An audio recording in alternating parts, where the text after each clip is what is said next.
Welcome to the Rising Entrepreneurs Podcast, where we feature top founders and entrepreneurs and their journey. Now, let's get started with the show. Hey, everybody. This is John Corcoran with Dr. Jeremy Wise, and this episode is a little bit different. This is a live interview that we recorded at the Global Leadership Conference from Entrepreneurs Organization, where some of the best entrepreneurs from around the globe share ideas and to learn about entrepreneurship.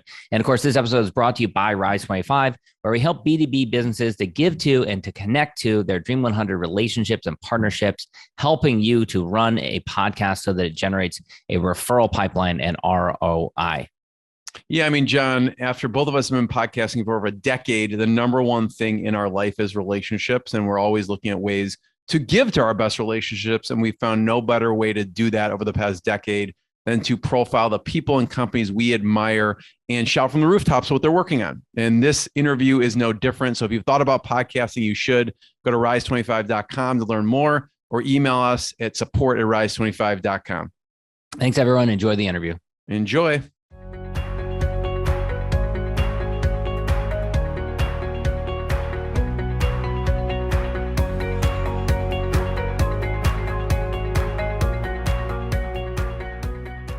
Hey, John Corcoran here from Rise 25. I'm here at the Entrepreneurs Organization Global Leadership Conference 2025 in Honolulu, Hawaii, beautiful Honolulu, Hawaii. I'm here with Michelle Bomberger from EO Seattle. And Michelle, tell us about your company and what you do. Sure. Equinox Business Law Group is my company. I've had it for 20 years. We're celebrating this year. And we are a fractional general counsel for growing companies, helping them to be not only reactive to legal and risk management, but also proactive, helping them to think ahead and get to where they want to go in a smart, strategic, safe, and secure way. And from a business perspective, I'm a recovering lawyer, so I know it's hard to get away from the billable hour. You have an interesting, innovative model. Talk a little bit about how you were able to figure out how to create that model. Yeah, I mean, from the beginning, I was looking to overcome those challenges that entrepreneurs and businesses generally have with working with legal. The responsiveness, the fear of cost, the complexity, and how do we meet them where they are operationally, emotionally, financially? And so that was the foundation of fixed fee. And then over time, we found a way to make it all inclusive. So it's a fixed price over a particular period of time to handle both the proactive and the reactive elements. So it gives them that experience of having a strategic general counsel on their team, the way a large company does, without that concern of, should I handle this myself or should I send it over? Yeah, and 20 years is a long time to have your own company. When you think back at some of the major challenges, maybe growth stages that you've gone through, what are some of those experiences that you've had, some of the difficult periods you've been through? Yeah, I would say that growing an innovative model in this industry is really challenging. To find the right people and the right lawyers specifically to think about the business world the way that we need to in order to serve clients the way we do. So the people side is challenging from both the recruiting and finding the right people. And then I think for me personally, the ability to learn to be a leader, to provide clarity, direction, expectations, was a long journey, starting with the Accelerator program and the People Day and some of those programs that we had through EOA, where I started, and then applying those over my 20-year journey. Yeah. And you had COVID. That was a big challenge for many companies. What was that experience like for your firm? Yeah. COVID was an opportunity for us to come together as a team to serve the community. And I was I just joined EO. I'd been in EOA for a couple of years before that. And within the EO community, as well as just our broader client base, there were companies that were just collapsing around us. And the emotion around that was, I think, really just hard for all of us to absorb. And I brought the team together and I said, what our job is right now is to be there. To be there and to be a resource. So we did podcasts, we did emails, we did communications, with the goal of helping people to feel comfortable. Just like, don't worry about it, just call. Let's get through this. And fortunately, our business was okay. We all went home. We had laptops. We were able to pretty easily adapt. But service was the most important thing that I think we did at that time. Yeah. And of course, now looking towards the future, we've got AI, which is coming down the pike, affecting so many different industries. How do you think about that in terms of affecting your business? Yeah, it's a great question. It's something that is hard, I think, to absorb because there's so many tools out there. But one of the things that I'm working on with my team is helping them to think more strategically. So we're doing a coaching program for the lawyers to help them elevate from the day-to-day tactical into the real work that we do, the real valuable work that we do, which is the thinking.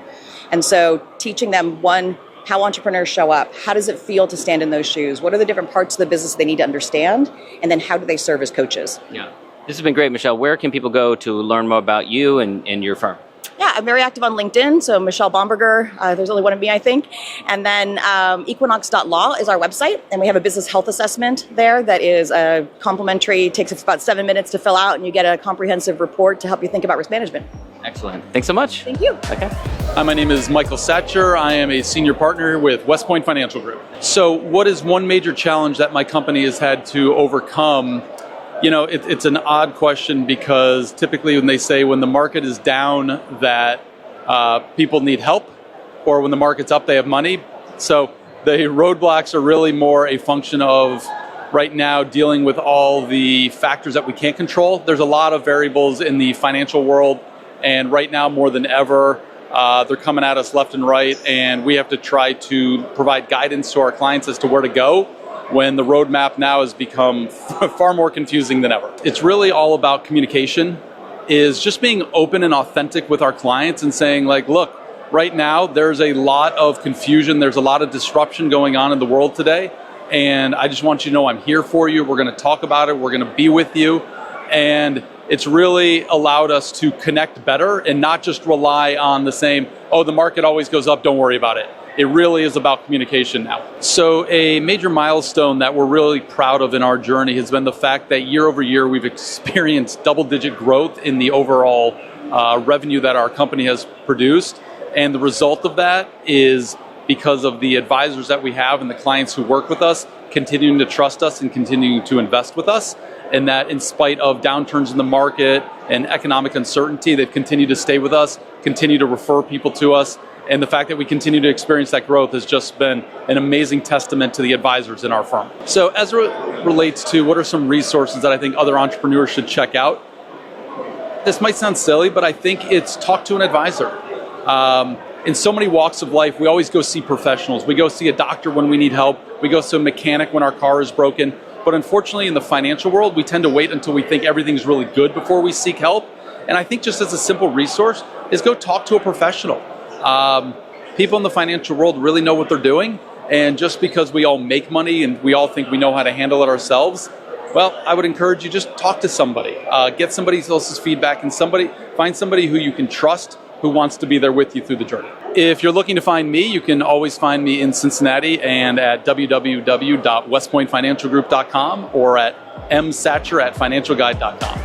Hi, my name is Odette D'Aniello, and I am the CEO and founder of Celebrity Gourmet Ventures and Dragonfly Cakes and Celebrity Cake Studio. I also own a garden venue in Tucson, Himaya Garden.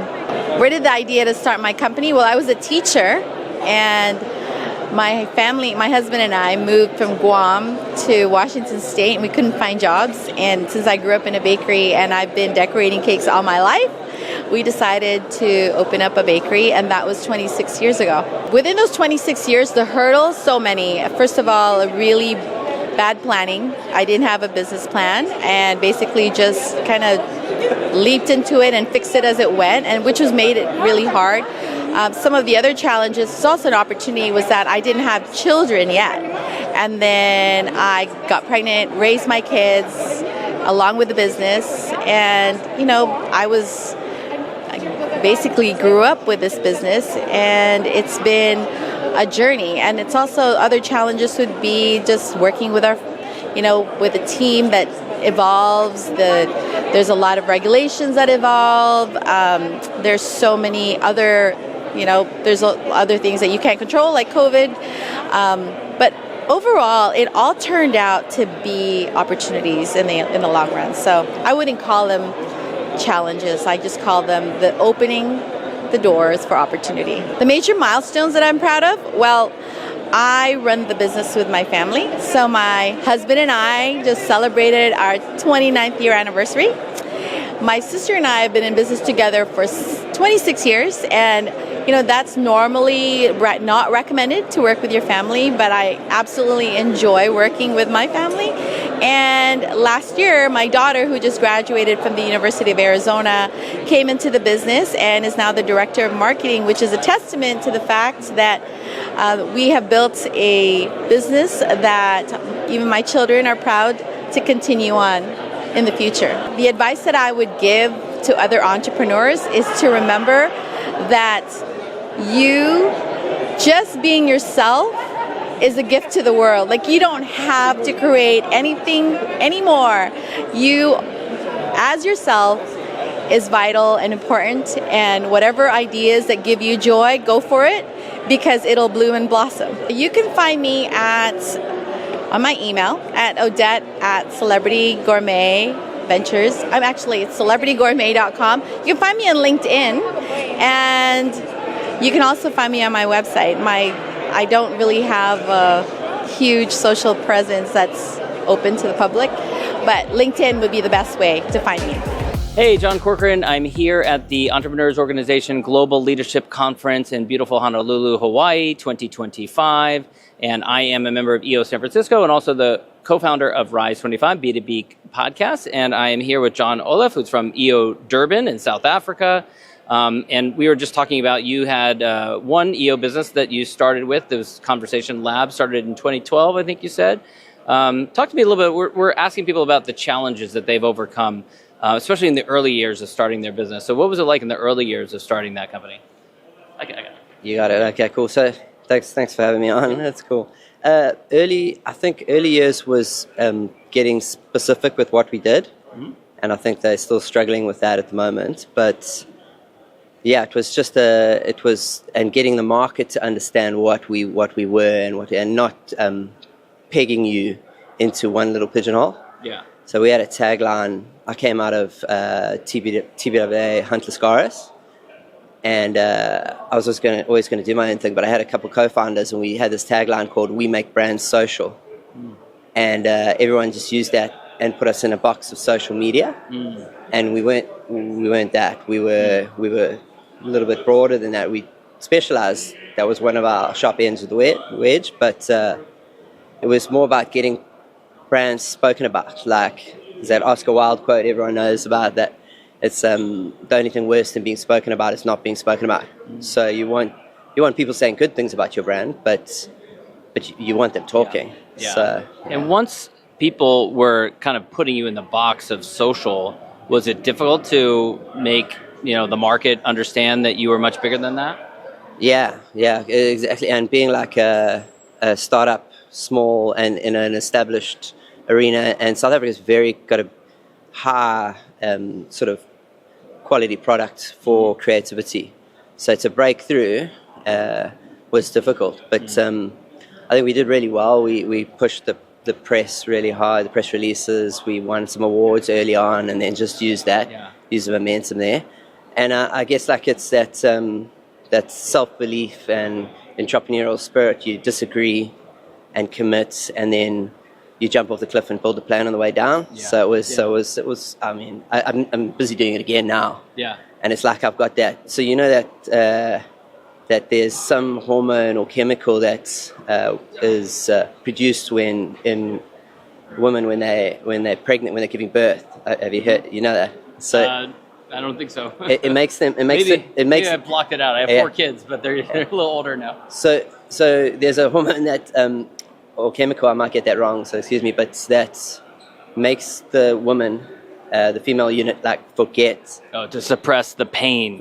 No, just forget. Or forget. Like, there's no. Yeah, so forget the pain, because if they remembered that pain, they would never do it again. And that's true. That's true. My wife has had 4 kids. Yeah. So, but you would just. I mean, marriages would break up because there'd be no more hanky-panky or anything like that. Yeah. So I think maybe entrepreneurs have that same capability. I'm just doing it again, jumping off the cliff and building a plan on the way down and learning as you go, but it's amazing. Well, maybe the medication that helps with that condition is EO, right? We're here at Entrepreneurs Organization.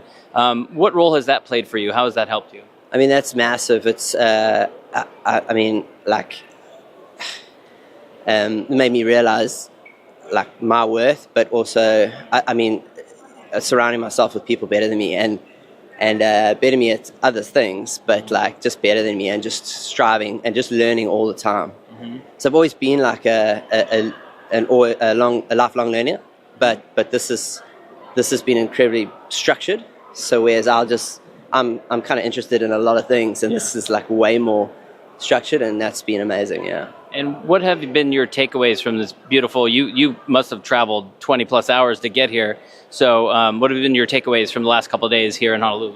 So 37 hours or 35 here, and then 37 on the way back. And this is the 6th time I've done this. Wow. So Hawaii is a special place for me. I used to spend a lot of time on the North Shore and go chase waves there. Mm. And so I went, did that now, and I actually ran a taxi service when I was there when I was a kid, when I was studying. Oh. So I would take people from the North Shore to the airport and drop them off and pick people up. Oh.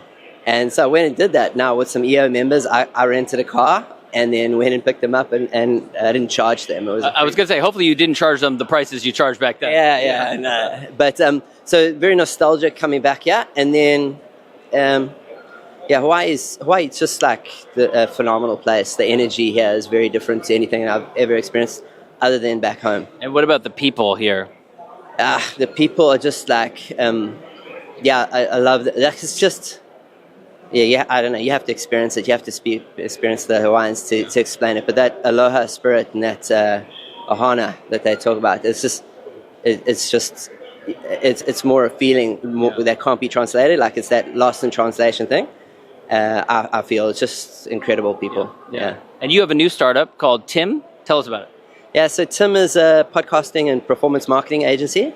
So podcasting in Africa, or in South Africa at least, is pretty new in terms of the marketing, spinning it off marketing and doing that sort of stuff. There's some well-established podcasts there, but we produce, we have our own podcast, but then we produce people's podcasts, and that's like I say, the shorthand for this is I'm not trying to be Joe Rogan here. I'd love to produce the next Joe Rogan or Stephen Bartlett or whoever it is, but in Africa, and that would be incredible.